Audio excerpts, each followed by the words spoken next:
पंतप्रधान Modi uniform civil कोडवरून secular civil कोडवर आले असा टोला खासदार अमोल कोल्हेंनी लगावला। तर संजय राऊतांनी देखील मोदींवर टीका करताना काय म्हटलं आपण पाहूया। माननीय पंतप्रधान लाल किल्ल्यावरून बोलताना काय बोलले? आधी त्यांनी सांगितलं होतं युनिफॉर्म सिव्हिल कोड, आज मात्र पंतप्रधान बोलले सेक्युलर सिव्हिल कोड।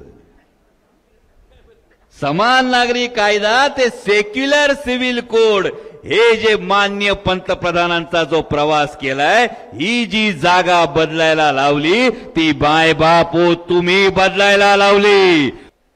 याच्यावरून हुरळून जाऊ नका, लढाई अजून संपलेली नाही। हा संविधानाचा लढा, हा तुमच्या माझ्या हक्कांचा लढा अजून संपलेला नाही। पहिला टप्पा आपण जिंकलोय। खरं म्हणजे मोदी ज्या पक्षाचं नेतृत्व करतात किंवा ज्या विचारधारेचं नेतृत्व करतात, त्या विचारधारेत तिरंग्याला स्थानच नाही। ते तिरंगा हा राष्ट्रध्वज मानायलाच तयार नाही।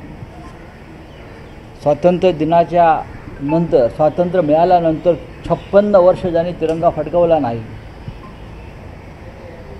अशा विचारधारेचं नेतृत्व अनेक वर्ष मोदी करतात। पण प्रधानमंत्री म्हणून त्यांना ते आज तिरंगा पुन्हा फडकवावा लागला। पण प्रधानमंत्र्यांना कळलं असेल की गेल्या 10 वर्षातला लाल किल्ल्यावरचा 16 आणि आताचा 16 यात फरक आहे।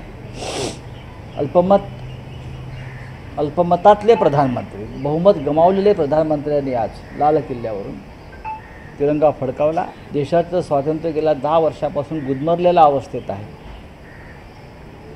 विरोधक असतील, जनता असेल, नागरिक असतील, त्यांची सातत्याने गळचेपी होते। देशाच्या स्वातंत्र्याच्या रक्षणासाठी या देशाची जनता ही जागरूक आहे आणि प्रसंगी बलिदानास सज्ज आहे। दरम्यान मोदींनी सेक्युलर शब्द आणण्याचं नेमकं काय कारण असावं आपण जाणून घेऊया। लोकसभेत भाजपकडे बहुमत नाही, मित्रपक्ष सेक्युलर शब्दाला हरकत घेणार नाही, हा एक महत्त्वाचा मुद्दा ठरतोय। याशिवाय हिंदुत्ववादी नसलेल्या जेडीयू, तेलुगू देसम या घटक पक्षांना सेक्युलर शब्दाचा विरोध राहणार नाही। सेक्युलर शब्द वापरल्यानं इंडिया आघाडीतल्या काँग्रेस सारख्या पक्षांना विरोध करता येणार नाही।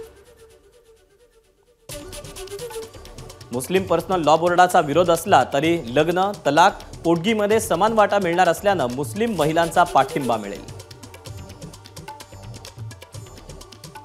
तेव्हा असे काही महत्त्वाचे मुद्दे सेक्युलर शब्द आणण्याच्या पाठीमागे असू शकतात। एबीपी माझा, उघडा डोळे बघा नीट।